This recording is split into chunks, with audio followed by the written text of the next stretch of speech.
Hey everybody, welcome back to the CBR ArtLab. This is episode 4, and we're going to be talking about rebuilding purpose in life in recovery. So, Bobby, thanks for joining me again. Of course, what's up, dude? Yeah, man. So, we got in a previous episode to talk a little bit about my story, but we haven't really introduced your story. You came out a little bit in the conversation with Doug, but before I ask you what you do in recovery, get into the fact you do Jiu-Jitsu now, how that's become a part of your life, we need to know why you're in recovery. Yeah. Like if someone was to ask you for the quick elevator pitch of what happened that you ended up here, could you even do it? All right. So just when I was younger, Mhm. good upbringing, good family, no weird stuff. Nothing, no trauma. But I feel like when I was just younger, I just didn't feel. I felt like secluded. Didn't feel like I really fit in. Just felt like like super introvert. And so I just felt like I didn't know where I belonged. And I think when I got introduced to I never yeah, my story wasn't alcohol. It was just it was, mainly just drugs. So, when I just started smoking weed with some friends that were, um, in, junior high, and then I was like, "Oh, I feel comfortable now. Like, I can do this, this life thing. I feel, like I can fit in." Instant friend group of the people that were smoking weed. It was the very first time that you smoked? It was just found it. I Was just that felt, kind of what it was like? naturally, anxious, all the time. I Mm, just didn't really, I wasn't, a nerd. I just felt like I didn't know my place. mm, And so, yeah, when I smoked weed for the first time, I just felt like, "Okay, I can do this. I can do this life thing." mm, And then, yeah, so then obviously it went up from there. So, mm. um, my parents found a, um my parents found a bong in my backpack in junior high and sent me to an outpatient program No questions right off asked. the bat. First thing they Just see, the drugs, they're like, "You're out." right off the bat, yeah. Wow. And then I got introduced with people who were doing drugs, Mm, and it was like an adolescent program, but then I'm hearing all these stories about people doing drugs and how cool they sounded and what's mm. that all about. So And it had, then the opposite effect. You went to you they wanted you to get, scared straight or, get your shit together they right didn't away? know. I Yeah. mean, they don't. It wasn't, it wasn't talked about. I mean, right now, there's way more education about it, right? But, Mhm, before then, they're just like, "Oh, you're on drugs, we don't know what to do with you," and so an outpatient program, and it mm, was just kind of they would take me it was this program in Laguna Beach, I forgot the name of it, but it was just, kind of after school, I would go for a couple hours, and, um, but then I was like, "Oh, these are the people that, I fit in with," and so it progressed. I was on, football team, wrestling team. And I remember I was taking fat burners to cut weight for wrestling. mm. And they stopped working. And then I remember I was just online, just researching. I was like, oh, they make, so it was ephedrine back then. I don't know if you're familiar, but ephedrine is Mm. the fat burner. So I was researching different fat burners and I stumbled on that, that they made meth out of ephedrine. I was like, Really? oh, let's try this meth thing. Mm, So I went out of my way. I think it was my sophomore year in high school. I was seeking meth. I went way out of my way to find it. I didn't know anybody that was doing it. I didn't know nobody in my high school was doing it. And then I found it, and then meth was the answer to my problems. I had energy. I was I was confident. They took me out of all my introversion. I felt like Superman. I was like, I can talk to everybody. I feel good. I'm losing weight. And then I ran with it. And so once the meth door opened, I started doing whatever I could get my hands on. So in high school, that's when I would people would just random people would just give me different pills. I would try everything. I was taking Adderall, I was taking some Dexedrine, I was taking Vicodin. And I wasn't trying to hurt myself. I was just trying to make myself feel good, mm. just not depressed or whatever. And so my parents would find me um I guess overdosed. Wow. Um they'd come home and I took too many pills, or I would mix weed with pills, with meth, with Adderall, with all these different things that would make me feel sick and pass out, and so they would catch, and then so there was a couple times where they'd have to like take me to the hospital to get my stomach pumped or whatever, and so they were terrified. They didn't know what to do.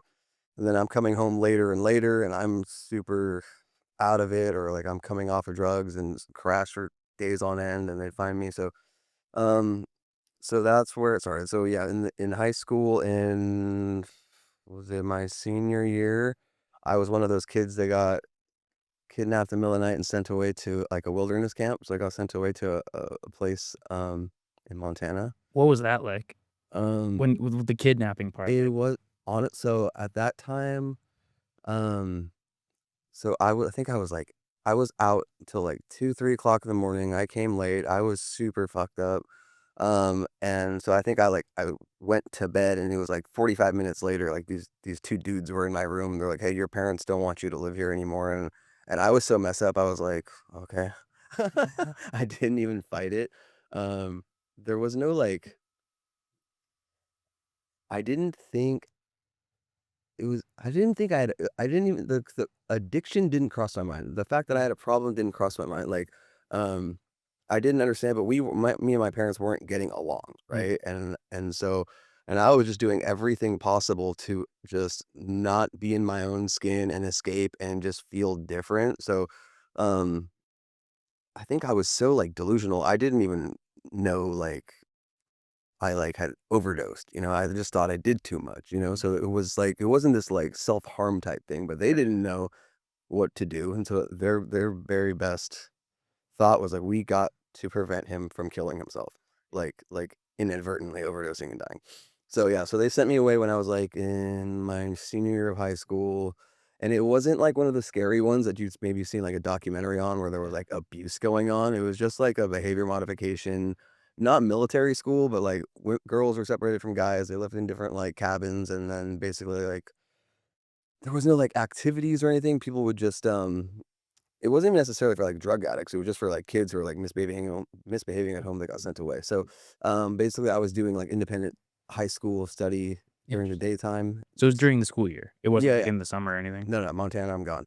Uh, and so Wow. I was 17, so I didn't but I remember I was just, like, writing them letters every single day saying, like, "As soon as I'm 18, like, I'm walking out of here, like, I'm not gonna stay here," whatever. So, You were mad, yeah, I I'd was imagine. super angry, super resentful, and then I remember, like, even there, like, I was able to, like, manipulate, like, the house manager there that was, like, an Army Reserve guy to, like, give me other clients' meds, and I was snorting those, or, Jeez. we would, like, figure out how to make, like, alcohol out of, like, fruit, or, like, ferment oranges, attempting to make them with, like, psychedelics, which just made me feel sick. But, like, I was, like, just I was there was no concept of, like, I'm a drug addict, I'm trying to get better. It was like, I don't feel Mm, I don't know how to put it. Like, I don't feel human, I don't feel right, like, I just need to, like, escape. yeah. There was no, like, AA, there was no recovery there. It was just, like, taking you out of your environment. Hmm. And then so, yeah, I came back, and I was, super resentful and just went hard. I just went right back to drugs, right back to, right back to meth, right back to there wasn't any, like, really drinking. And then back to I hadn't done heroin. I was just at that p before then, I was just doing pills, Mm, but then I started, smoking black tar heroin. wow. Um, What is that experience even like, of using that drug? um, that one was so weird. So I remember, like, when I first smoked it, I was like, "That's it?" Mm, It just was like I was like I remember it was, like, very mild. And it wasn't, like, super powerful. I felt nice, I felt warm, I felt good, but I was like, "Weed stronger than this." mm, And so, yeah, I was just smoking that all the time, all day long, every single day. And I remember, I was I was at work. I worked, like, a Radio Shack then, and I remember, like, one day I just felt, like, super sick. I was, like, just ran out of nowhere. I just felt, like, dizzy. I was dripping, like, just out of nowhere, just dripping sweat, mm, felt nauseous. I went home for the day, like, I'm in bed, and, my friend called me to hang out, and he was like, "What are you doing?" I'm like, "I don't feel good. I'm catching a cold," or whatever.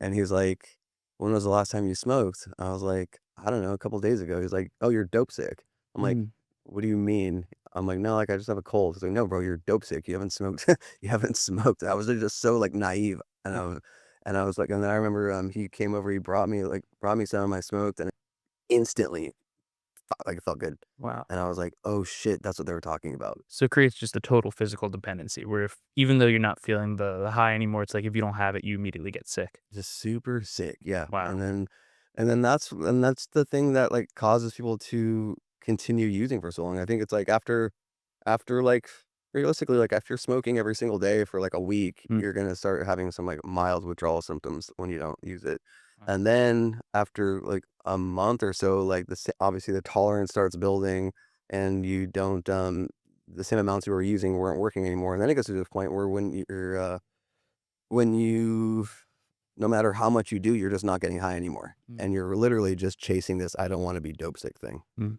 Um, How fast did that happen for you? um, Within a couple months. Yeah. Yeah, Wow.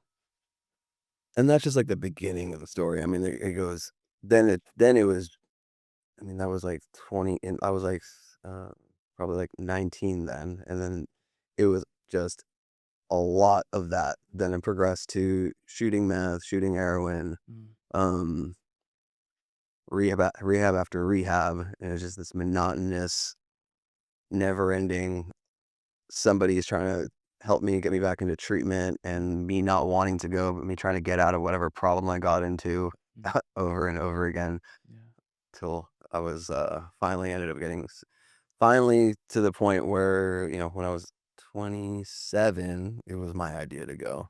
Sure. When you would go into these treatment centers and they would be talking about presumably like almost educating you on what's going on in your brain, in your body, like did you internalize any of that information or were you like what was your experience like in the earlier days when you were going into treatment programs? It was at that time, it was basically just I didn't have a choice. Hmm. I ran out of options, and so I just needed to go to treatment in order to, like, get back on my feet, Yeah. but I never had any intention of stopping, Mhm. because I wanted nothing to do with, like, the AACA-NA program. Mm. Um, I didn't I always felt like it was a circumstantial problem. Hmm. It wasn't a deep-seated, like, "I'm a drug addict." I mean, jokingly, I would say I'm a junkie, Mm. um, but I just thought it was something I could bail myself out of. Mm. Um, I didn't need help, I just didn't have, like, the money to maintain my drug problem Interesting. or, like, it was just, like, everyone else has a problem with me using it, but when I'm using, I feel good, and everyone's just taking this, and then when I'm not using, I don't feel good, and Yeah. so it was like everyone was just trying to take away the one thing from me that was, like, making me feel good. Interesting. So if that's the case, it's like you're almost incentivized to hide how bad things actually are because you don't want anyone to question your own behavior or try to stop you. Yeah, totally, every time. Yeah. And so then I would go through the motions, I could get through a program, and then attempt sobriety for a little bit of time, but I would always end up I mean, I didn't have, I was like an atheist. Mm. I didn't want anything to do with the program. I didn't really want to associate with anybody because I didn't really want them to know me on a deep level so that I can just end up getting away with whatever I wanted to get away with. Interesting. So it was like very like everyone's at like arm's length. I'm very distant and isolated, and I just didn't want anybody to know. I just wanted to go back to what made me feel good. Wow. And I guess before I get into questions about like what you've done in recovery, how things have gotten better, and maybe even the moment that you decided to get better when you said you were 27 when you checked in for your own reasons. You told me yesterday off camera about this story that I think it would be a shame if we didn't find a way to thread it in. And it was Yeah, my dog story. yeah. So my last dog, I don't know if you guys can see here. This is Olive. Mhm. I got her for my she's 9. I got her as a sobriety gift to myself 9 years ago. Okay, so there was like a lot of like funny stories when it comes to puppies. So I remember when I was in treatment a long time ago, and my counselor at that time, his name was Thurman, and Doug talked about Thurman, and Thurman was also like a mentor to me that got me to get my act together. Mm. I remember we were in group, and some girl wanted to AMA from the program because she missed her cat, and she wanted to go and let's go get her. And so she wanted to leave treatment Mm. because she missed her cat.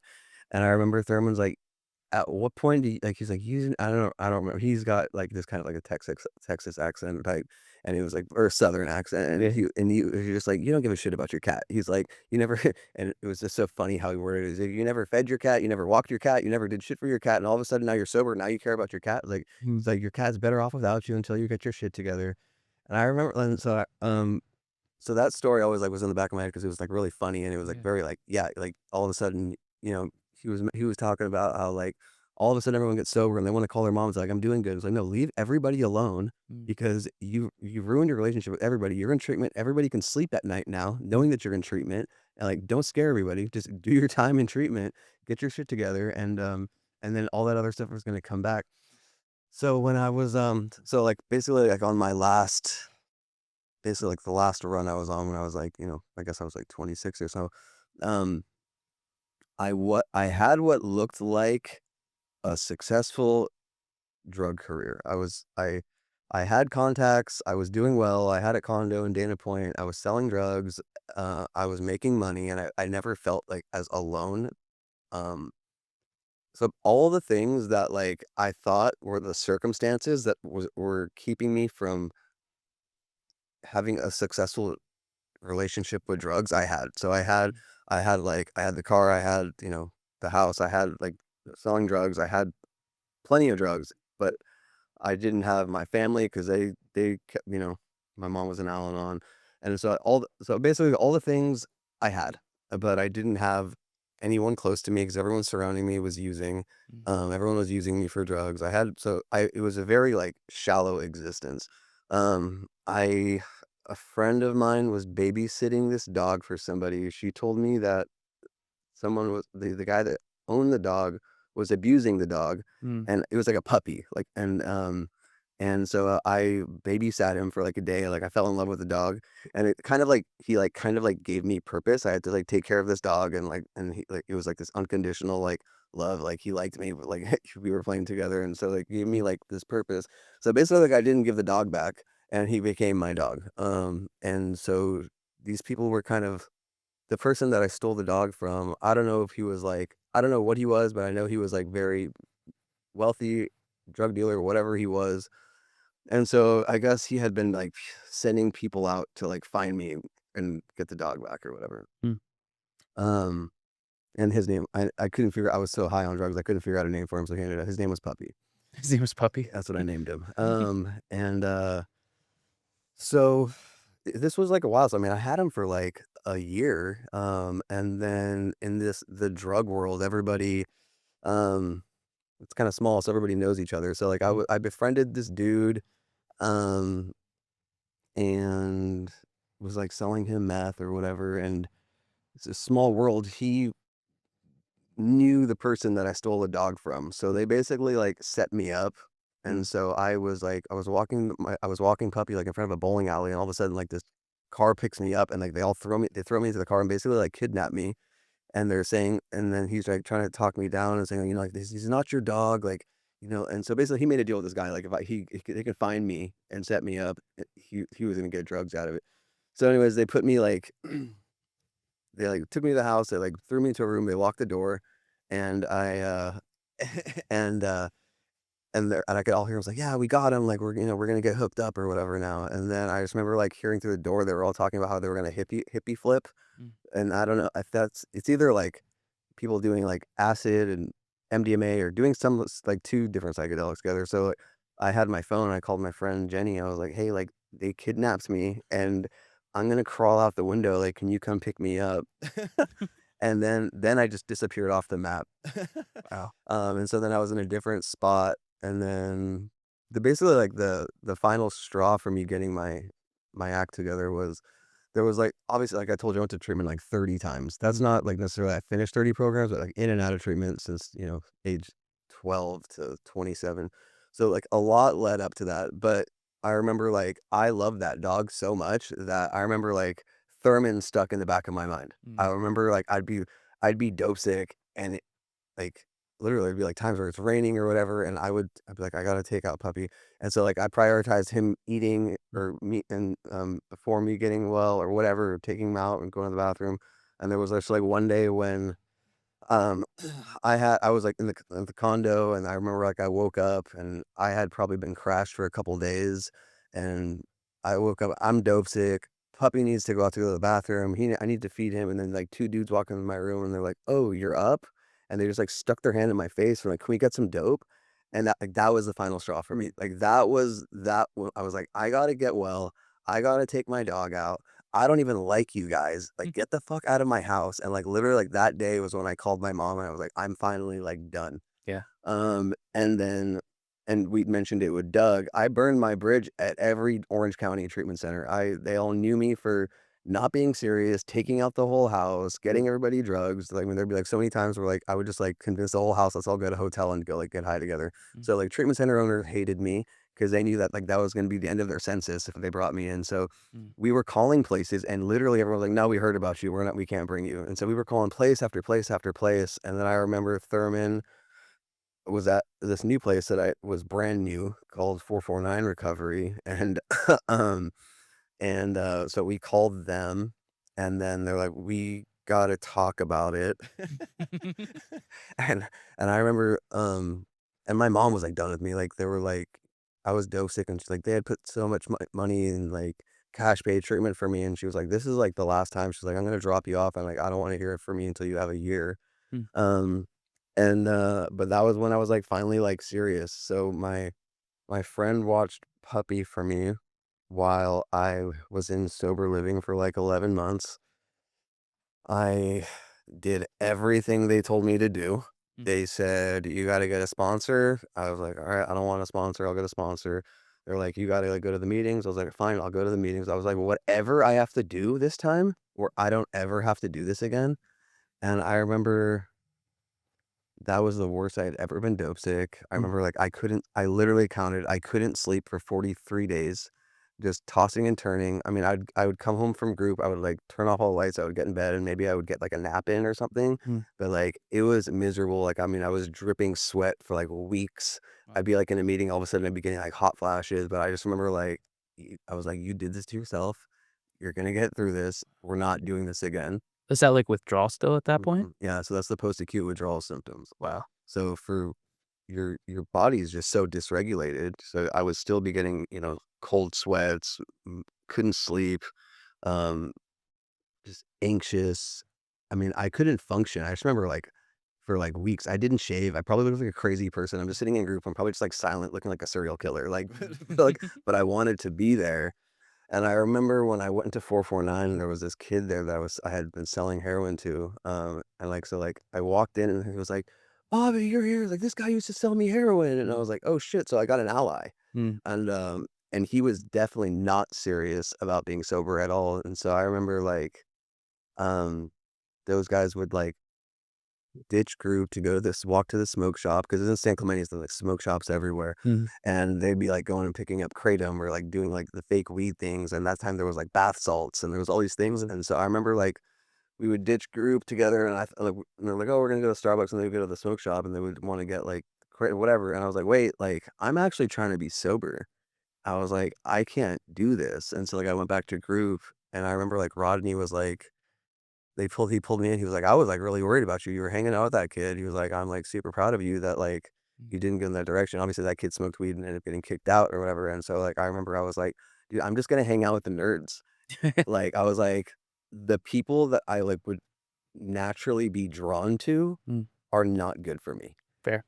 'Cause then I would walk in a group and, like, I'd be like, "That guy looks like a dirtbag. You're my guy. Like, I Mm, wanna hang out with you," or the people that are, like, cracking jokes, not paying attention.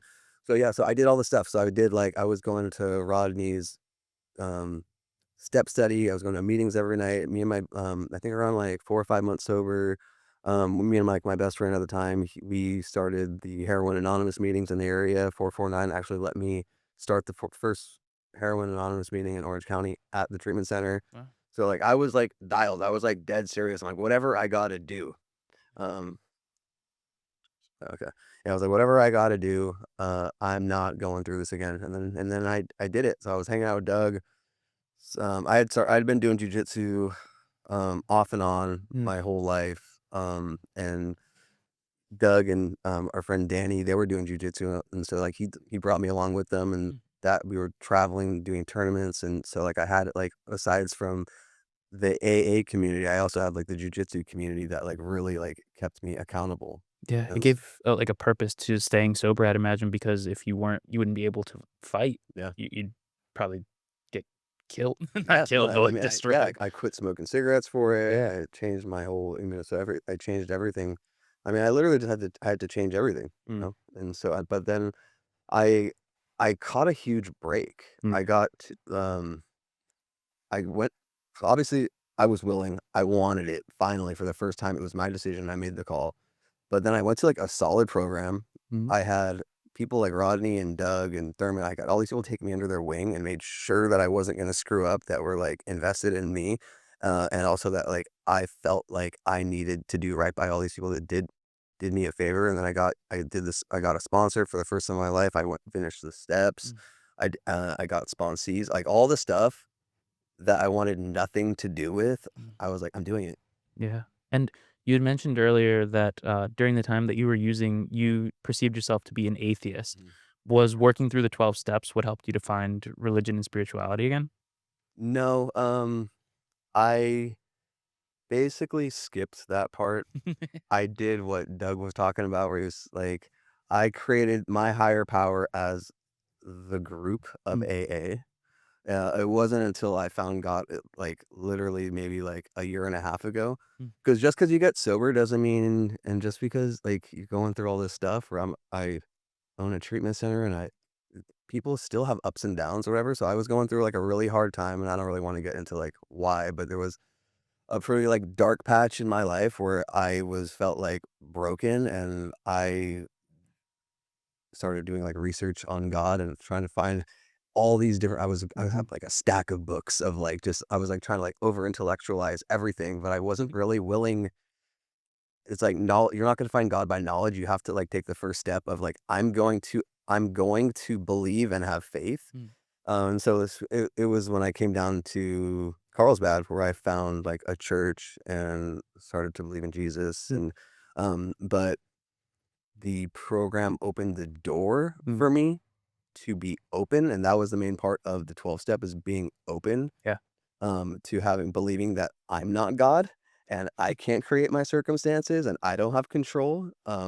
So yeah, so that was a big part. I mean, honestly, if I found Jesus in the beginning, it would have been a lot easier. mm, But I wanted nothing to do with AA. I wanted nothing to do with the group. I was just so I felt I was running the show. I was my own God that was going to pull myself out of everything and manipulate everybody and do things my way, and not being willing to listen to anybody or do anything. I mean, we were talking about, like, with Doug, it was like, there was nothing that anybody could have bought for me, done for me, no pep talks, no speeches, no, like, nothing that would have changed my trajectory until I fell on my face 30 times yeah, to the, like, that's how hard-headed we all are, yeah. where I needed to fall on my face and prove to myself that no matter what variable I changed, I couldn't do it. Yeah, I think that's also pretty common, which is unfortunate in addiction recovery. Is like if you don't see the negatives or the downsides, there's never a reason to stop, right? So you have to kind of prove it to yourself Yeah. through doing it. Like I hear stories of this is more of an AA thing, I think, but like when people come in and they say like, "Oh, I really want to drink right now," like someone will slap a $20 bill down on the table, slide it to them, and say, "Get out, go ahead." And, like, that sounds, like, really harsh, but if you don't understand the negatives, like, you're not going to stop. That's what my sponsor said. He's like, "Listen," he's like, "if you're not happy after a year," he's like, "I'll buy you your first gram of meth." Mm, But it's like, if you do the steps and you do all the things and you listen to me, and it's like, dude, of course everything's gonna get better. yeah. So, Yeah. like, It's natural. things cannot get worse. And it wasn't easy, and there were, like, totally ups and downs, and, like, financial fear and fear of, like, life, but, like, the life that we all were living wasn't life. We Mm. were, like, literally just slaves and lost and not knowing what we were doing. Yeah, kinda paint us a picture maybe to illustrate that. It's like a day in your life at your worst versus a day in your life now. Dude, at my worst, I mean, it was at my worst. I mean, it got so bad to the point where, like, my life was, how am I gonna get high? Where am I gonna get money to get high? I'm dope sick, and it got to the point where I was shooting, like, because I had so much heroin, I was doing a lot of heroin, so I was pretty much doing heroin and meth. Those were the 2 constants all day long every day, so Mm. it got to the point where, like, I mean, after an hour, my nose would start running, which is the withdrawal, one of the withdrawal symptoms. Like when you start like getting little sniffles, you're like, oh shit, like I gotta get high again. Mm. So I mean, it was just all day long of whether or not me and my friends were gonna go do some shady stuff to get some money, or but that was or just I have to go pick up enough drugs so I can sell enough drugs to pay for myself for my drugs. But it was just this very isolated, dark. I mean, at the end, I mean, just like I remember, like I would be getting high, or I'd pick up, and I'd be like, I mean, I would. There was one part where I was crying, like I don't want to do this, but I don't have a choice. Wow. That's so opposite to how you said it started, Uh, which was smoking weed with your friends and having it be like a way to quell anxiety Yeah, in social situations. yeah, Complete opposite. complete opposite. It was a nightmare. I mean, I was like a complete slave to it, and it wasn't making me happy. It made me. It was very apparent at the end everything that I had lost, and what became of my life, and I didn't have a choice anymore. I mean, I had to get well. I didn't want to get dope sick. I had to figure out how to make money, and I had to hang out with these people that I would never want anything to do with in real life. Mm, wow. But what does a day in your life look like now? Like, give us the opposite side of the coin to show maybe the difference that recovery can truly make. Yeah, completely different. Um, now I've got like a pretty good routine of I wake up super early. And I read my Bible for a little bit. I've got like specific things that I read on a daily basis and getting through. And I'll read like some daily devotionals and pray and just kind of like get my head right, because regardless of how good everything is, like that's kind of been the way where I'm getting redialed in every morning, Mm. because my head's still crazy and my head still wants to be negative, and there's still negative self-talk, there's still fear, there's a lot of stuff, so like I just every day I kind of have to like re-give it back to God and say, hey, you're in control. Mm. And then yeah, I go to the gym super early, and then I'll get back and I'm just taking calls or doing some for the program. I'm doing business development, so I'm going out and scouting basically all the programs that have a good reputation, meeting their teams, seeing who is compatible to work with us. Mm. And so basically people are at like a detox residential program or a mental health residential program, so I'm going out and just finding people that or programs that are like ethical that I want to work with, Mm. because San Diego's still new for me, and so I've got a lot of places that like I love that I work with that are solid. And then yeah, so a lot of calls. Then I'll probably couple times a week. Then I'll go like the nighttime jujitsu class, or if we got some jujitsu mats here, so me and Nima screw around here too. Mm. And then, yeah, I'm doing like I'll go to like a Bible study once a week. I'll go to church once a week. And then spending some free time in the afternoon, just hang out with some friends. But it's been like, on the weekends, go see my family, my parents in Orange County. Mm. But walking my dog a lot. Yeah, total opposite. Yeah, totally opposite. But you've repaired your relationship with your family. Oh, totally. Yeah, Yeah. yeah, completely. Yeah. Now it's funny. Yeah. Now we can laugh about it. Mm. It wasn't funny then, but Out in Montana, sending letters that you never want to talk to them again. yeah, it's cool. Yeah, they're proud of me. I see them all the time. It's completely different. That's awesome. And to someone that's in the position that you were in, say when you were 26 years old, 27 years old, and were willing to take that jump, get into treatment, get some help, is Carlsbad Beach Recovery a place for them? Yeah, okay, so not only have I been to 30 programs, I've also worked for a bunch of different programs.